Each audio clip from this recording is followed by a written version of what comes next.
जय हिंद दोस्तों, कैसे हैं आप सब। स्वागत है आप सबका अपने चैनल स्कूलिंग एजुकेशन पे। दोस्तों, आज हम लोग कक्षा 6 एनसीईआरटी भूगोल पुस्तक के अध्याय 5 को पढ़ने वाले हैं। 5वां अध्याय पढ़ने वाले हैं। इसका नाम है पृथ्वी के प्रमुख परिमंडल। ठीक है, इससे पहले हम लोगों ने 1 से 4 तक के सभी अध्याय को विस्तारपूर्वक अध्ययन किया, जिसमें सौरमंडल, पृथ्वी का घूर्णन, परिक्रमण, ग्लोब, अक्षांश और लास्ट में फिर मानचित्र के बारे में विस्तारपूर्वक हम लोगों ने देखा। आज पृथ्वी के प्रमुख परिमंडल के बारे में हम लोग अध्ययन करने वाले हैं। दोस्तों, अगर चैनल पर आप नए हो तो चैनल को सब्सक्राइब कर लें, वीडियो को लाइक कर दें और जितने भी आपके फ्रेंड सर्कल है सबके साथ वीडियो को शेयर कर दें।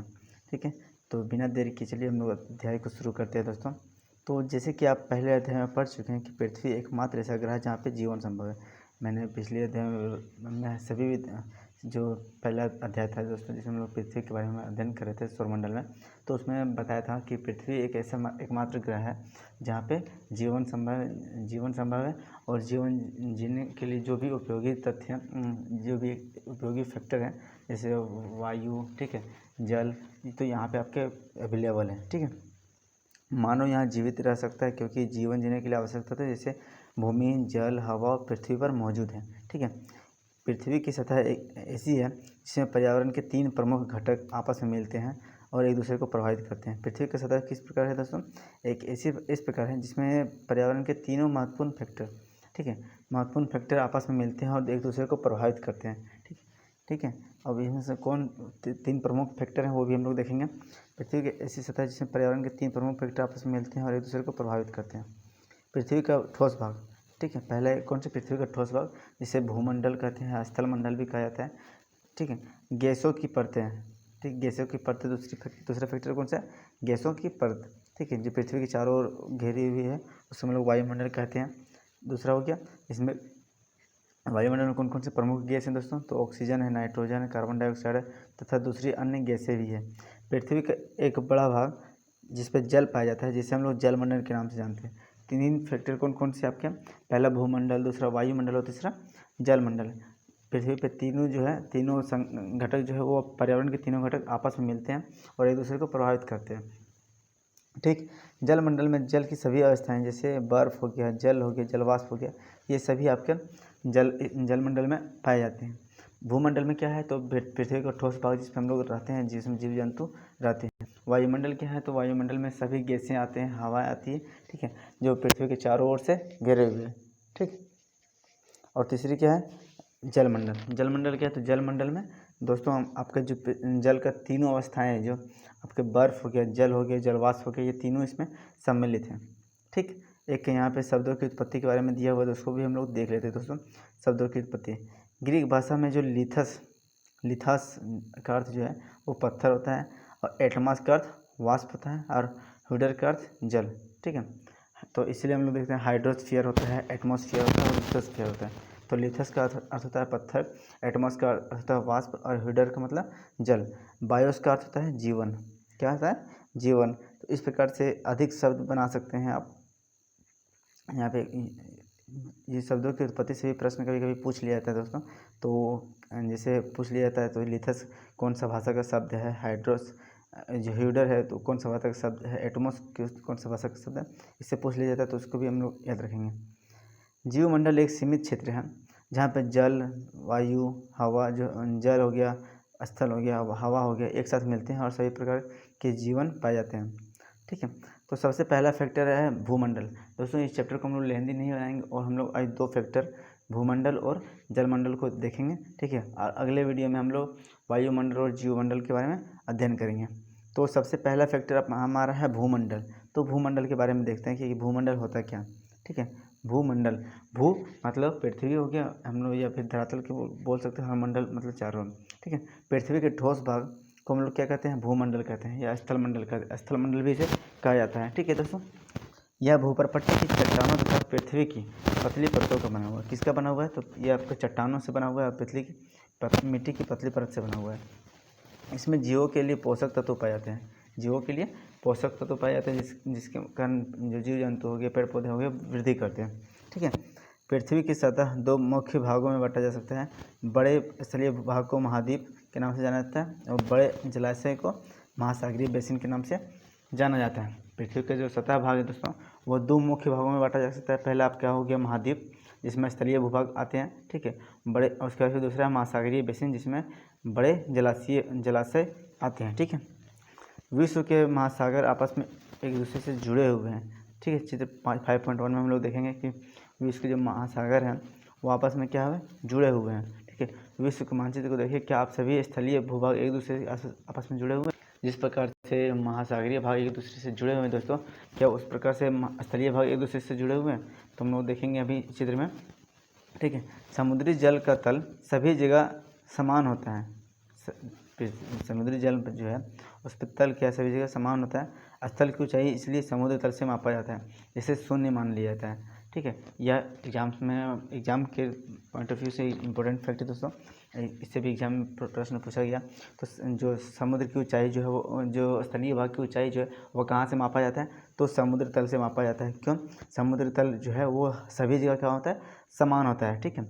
जिससे इसलिए यहाँ पे जो है उसकी ऊंचाई शून्य मान ली जाती है। उसके बाद यहाँ से जितना ऊंचा होगा उसको मापा जाता है, ठीक है। जैसे माउंट एवरेस्ट की ऊंचाई जो मापी जाती है तो वो समुद्र तल से ही मापा जाता है। या फिर आप कहीं पे रेलवे स्टेशन पे जाओगे दोस्तों, तो रेलवे स्टेशन या फिर स्टेशन कहीं पे, तो वहाँ पे देखिएगा आप समुद्र तल से ऊंचाई लिखी होती है, ठीक है। तो आगे बढ़ते हैं हम लोग दोस्तों। यहाँ हो गया। अब ये महासागर और महाद्वीप के बारे में एक चित्र दिया हुआ है, तो इसको भी हम लोग देख लेते हैं, ठीक है। तो ये आपका दोस्तों, एक सेकेंड। तो ये जो चित्र है दोस्तों देख सकते हैं आप, महासागर का जो चित्र है, विश्व का मानचित्र है ये, ठीक है। विश्व का मानचित्र की बात करें इसमें देख सकते हैं यहाँ पे सबसे बड़ा महाद्वीप आपका एशिया महादेश, ठीक है।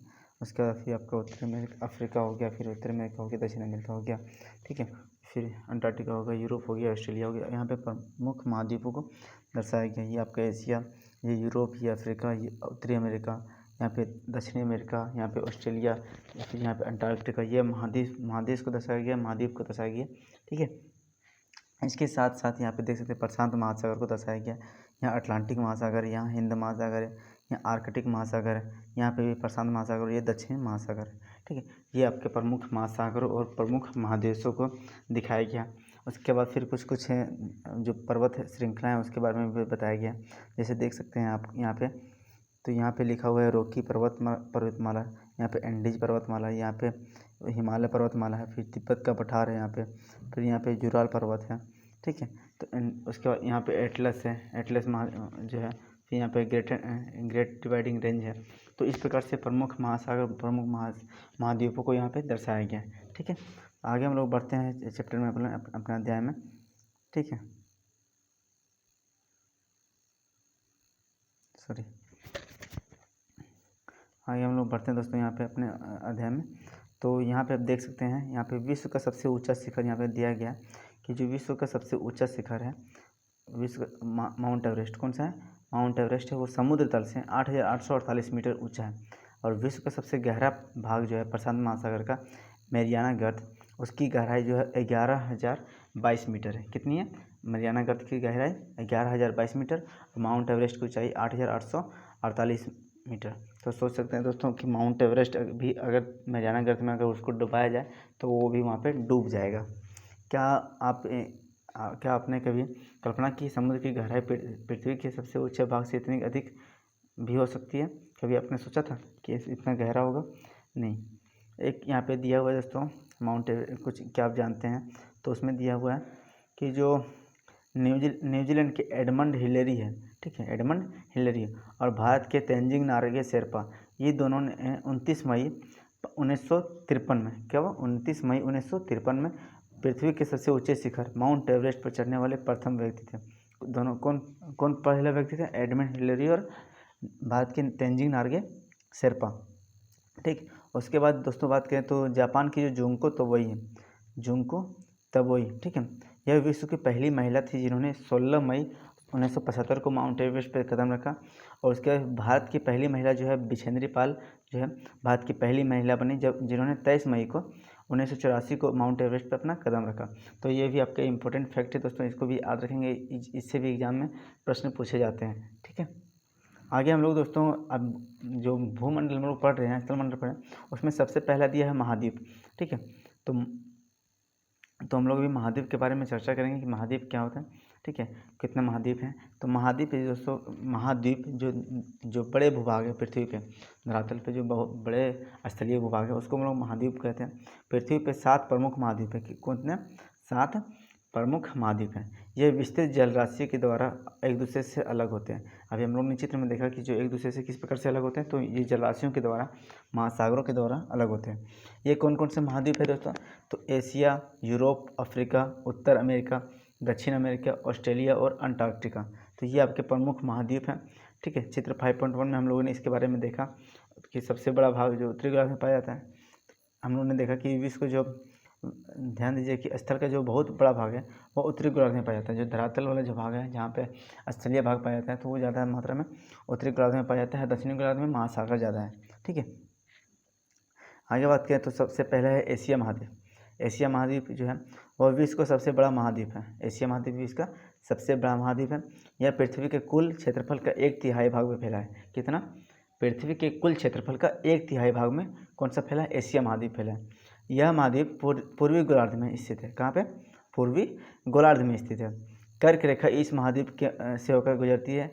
एशिया के पश्चिमी भाग जो है यूराल पर्वत है। यूराल पर्वत कहाँ पे? एशिया के पश्चिमी भाग है, जो यूरोप से अलग होता है। किससे अलग होता है? यूरोप से अलग करता है।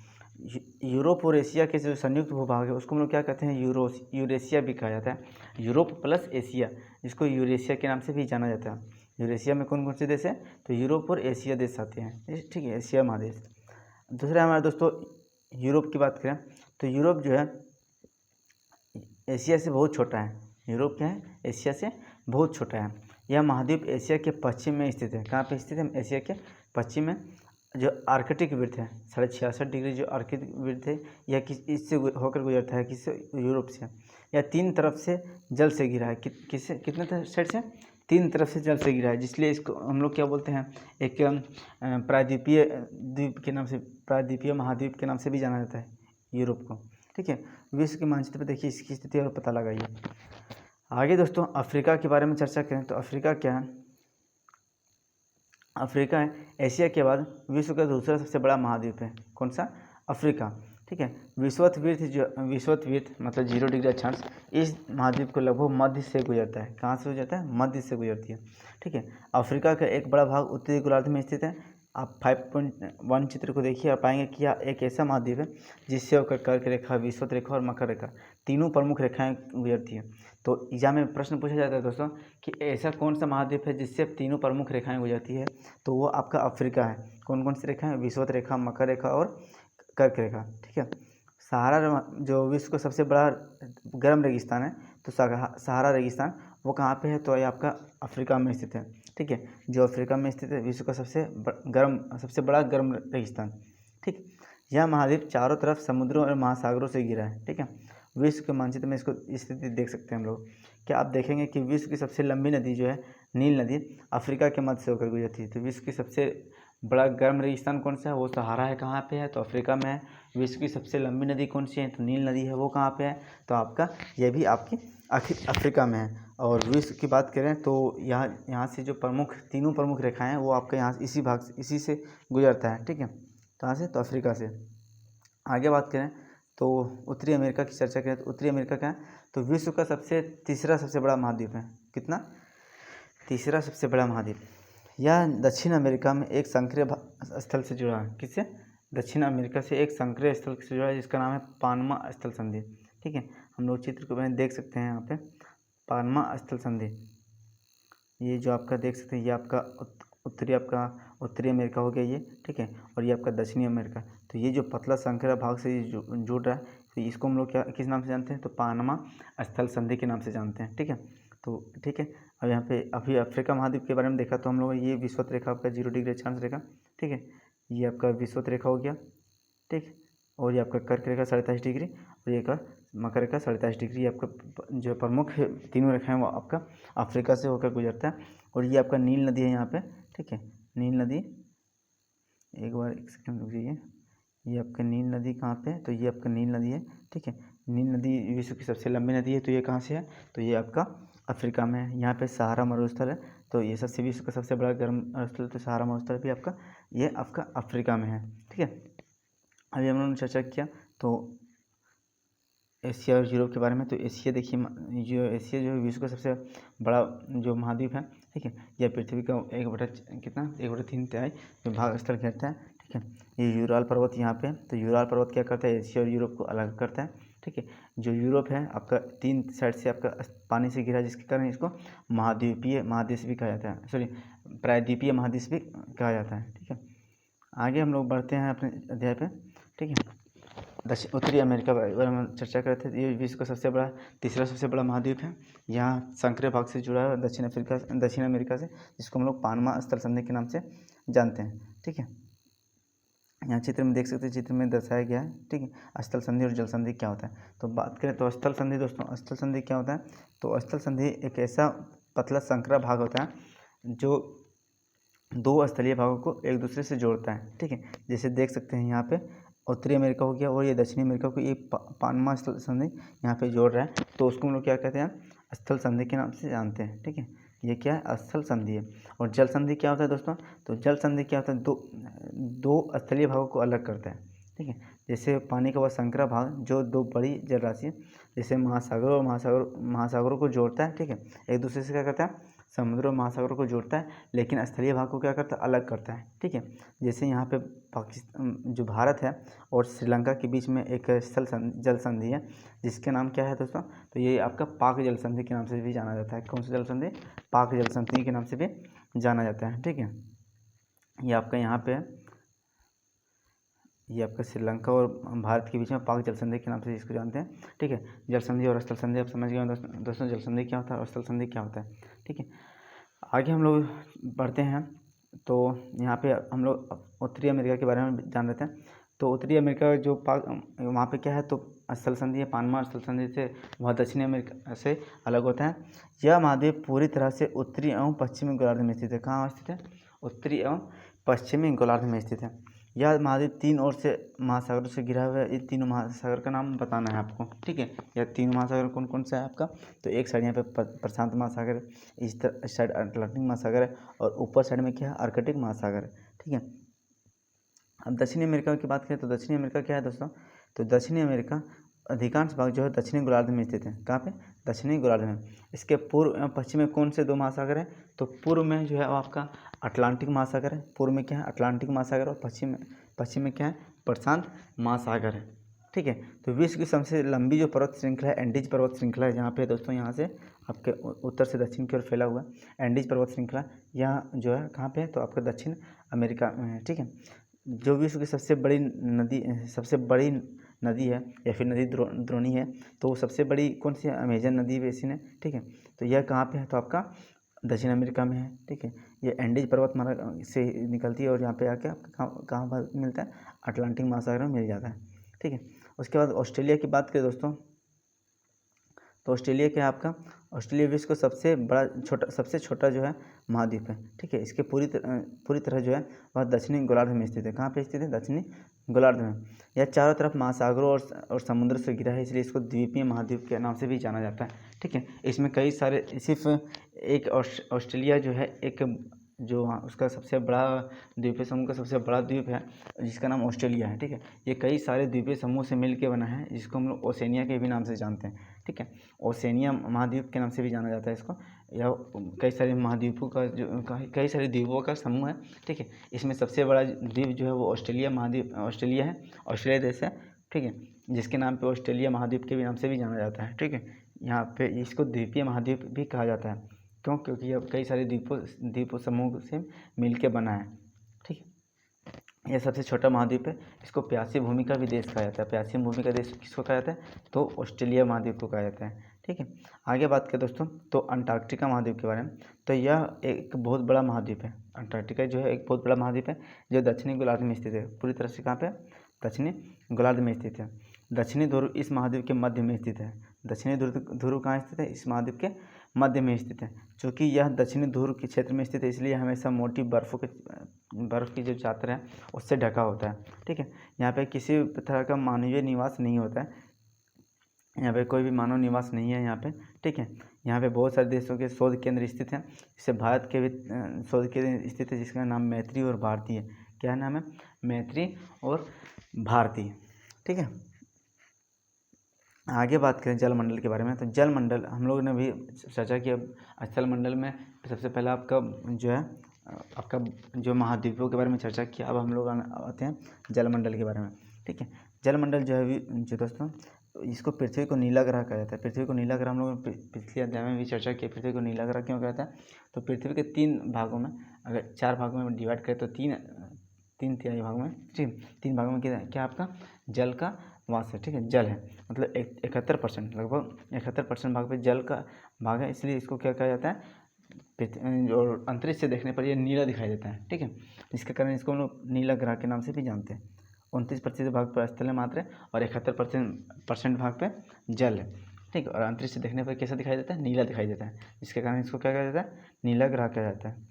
ठीक है, जलमंडल में जल के सभी रूप आते हैं, इसमें आपका जलवाष्प, बर्फ और जल। ठीक है, इसमें महासागर, नदियाँ, झील, हिमनद, भूमिगत जल, वायुमंडल की जलवाष्प सभी सम्मिलित हैं। ठीक है, पृथ्वी पर पाए जाने वाला जल का 90% भाग, अधिक भाग महासागरों में पाया जाता है।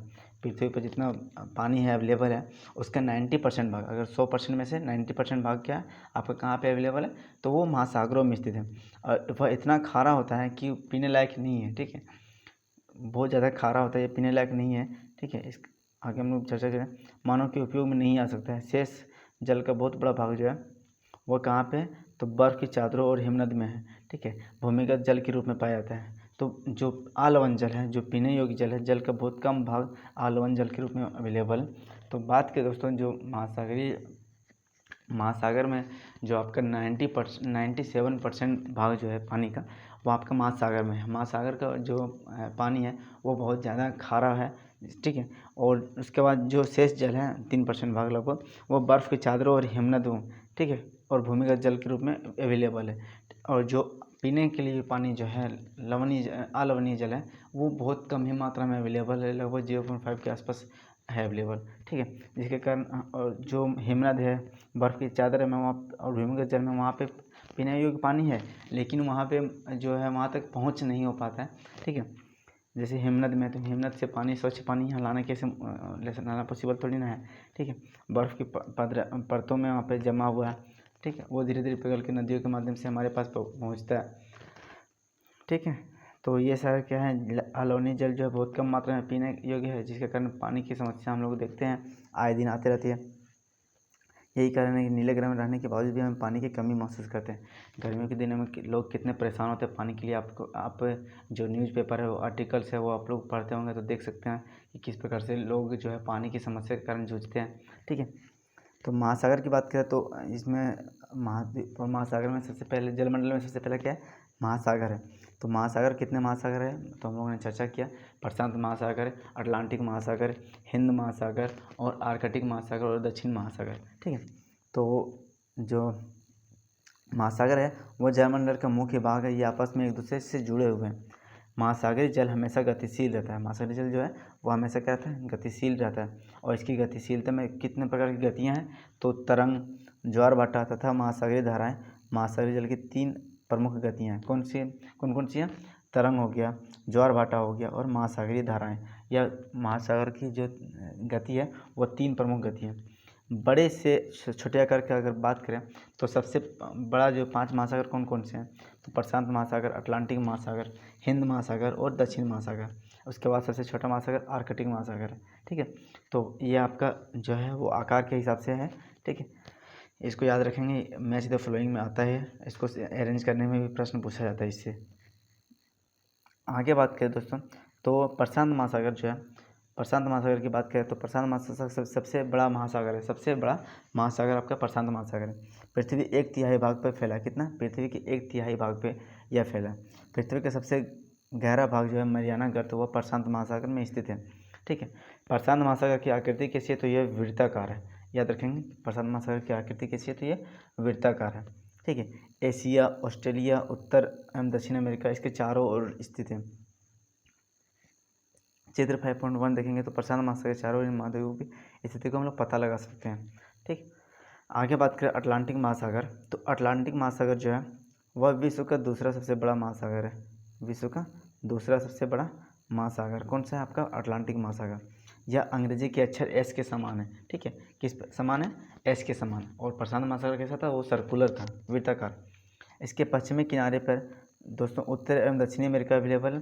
पूर्वी किनारे पर यूरोप और अफ्रीका है। ठीक है, अटलांटिक जो महासागर की तट जो है वो अधिक दंतुरित है।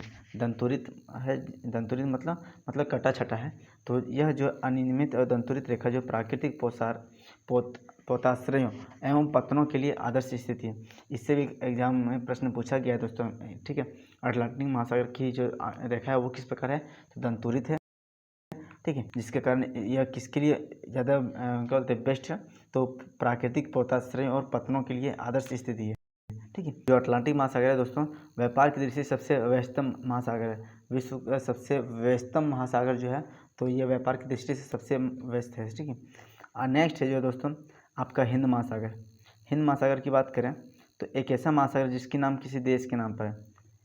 ऐसा महासागर है जिसका नाम जो है किसी देश के नाम पर, यानी भारत के नाम पर इसका रखा गया नाम। ठीक है, यह महासागर लगभग त्रिभुजाकार है। कैसा आकृति है इसका?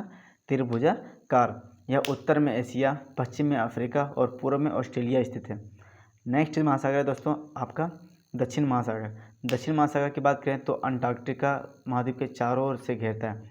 इसे अंटार्कटिका महाद्वीप के उत्तर की ओर 60 डिग्री दक्षिणी अक्षांश तक फैला हुआ है। ठीक है, अंटार्कटिका महाद्वीप से उत्तर की ओर, ठीक है, 60 डिग्री दक्षिणी अक्षांश तक फैला हुआ है। ठीक, यह जो है अंटार्कटिका महाद्वीप को जो है वो चारों ओर से घेरता है। इसका नाम एक और नाम कहीं कहीं मिलता है तो अंटार्कटिका। ठीक है, अंटार्कटिका महासागर के नाम से भी जाना जाता है। ठीक है, आर्कटिक महासागर की बात करें दोस्तों तो आर्कटिक महासागर जो उत्तर ध्रुववृत्त में स्थित है, यह उत्तर ध्रुववृत्त के चारों ओर फैला हुआ है। यह प्रशांत महासागर के छिछले जल वाले एक संकरे भाग से जुड़ा हुआ है जिसे बेरिंग जल संधि के नाम से जाना जाता है। यह उत्तर जो अमेरिका है उत्तरी तटों तथा यूरेशिया से घिरा हुआ है। ठीक है, यह जो आपका वर्ल्ड मैप में हम देखेंगे पोल साइड में, उत्तरी पोल साइड में, तो जो आपका उत्तरी अमेरिका हो गया, आपका ऑस्ट्रेलिया आपका यूरोप हो गया, एशिया हो गया, तो इसके उत्तरी भाग में जो है पोल की साइड मतलब ध्रुवों की साइड में यह आपका आर्कटिक महासागर स्थित है। ठीक है, यह प्रशांत महासागर से किस प्रकार से जुड़ा हुआ है? तो प्रशांत महासागर से दोस्तों आप बेरिंग जल संधि है जिसके माध्यम से आपका प्रशांत महासागर से यहाँ पे जुड़ा हुआ है। ठीक है दोस्तों, इस वीडियो को ज़्यादा लेंदी नहीं बनाते हुए हम लोग यहीं पे वीडियो को एंड करते हैं। आगे भाग में हम लोग वायुमंडल के बारे में अध्ययन करेंगे, वायुमंडल के साथ साथ जैवमंडल के बारे में अध्ययन करेंगे। ठीक है, वीडियो अगर अच्छी लगी हो तो वीडियो को दोस्तों लाइक करें, कमेंट करें और कमेंट बॉक्स में बताएं वीडियो कैसी थी। और धन्यवाद कि इतने देर तक आप लोगों ने वीडियो को अंत तक देखा, इसके लिए बहुत बहुत धन्यवाद। ठीक है, जय हिंद, जय भारत।